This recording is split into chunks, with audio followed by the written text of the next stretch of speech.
Now, a Mea Culpa from Microsoft. The software giant says it's sorry that it digitally changed the race of a man shown in a photo on its website.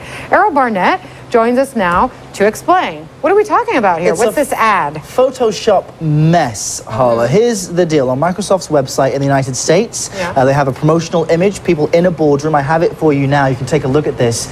And it's, a few folks around a board table watching some sort of presentation. You see a woman there on the right and two males, one Asian and one black. But the same image for Microsoft's website in Poland looks slightly different. Let's see if you can notice the change. Yes, I can. Black man's face covered with a poorly photoshopped image of a white man. The light source is even different, and if you look closely, you'll see they didn't even bother to change the hands. So it still has the black man's hands, white man's face, awkwardly positioned. You can see it here side by side.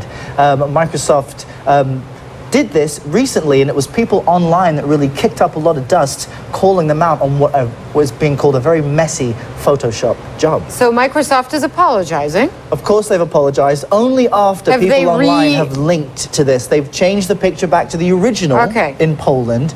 They've said it was a marketing mistake on their corporate Twitter feed, and they have actually released a statement. How is it a mistake? Were they planning on putting another person's face on there? Well, let's let Microsoft speak first. They say, we apologized, fixed the error, and they are now looking into how this happened. Of course, apologizing on their Twitter feed as well. But really, it was online community that went up in arms in this, linking to it. And it's not actually, if you look at blogs and what people are saying online, not a lot of anger that there's targeted marketing for a specific place, but the fact that a multi-billion-dollar company like Microsoft did such a sloppy job at it. People look closely at the picture and say it's actually a MacBook that's in front of the man that has been photoshopped. It's not plugged in, and that all around it's just quite a sloppy job and a PR headache. It's a MacBook? Are you serious? If you look very closely at the ports on the side, it's a white computer. They've just taken off the logo. So that's very interesting. Something interesting. And it's interesting. You know, it's once again the online community kind of raising the alarm, and that's how we get wind of a story and whether or not people care about it.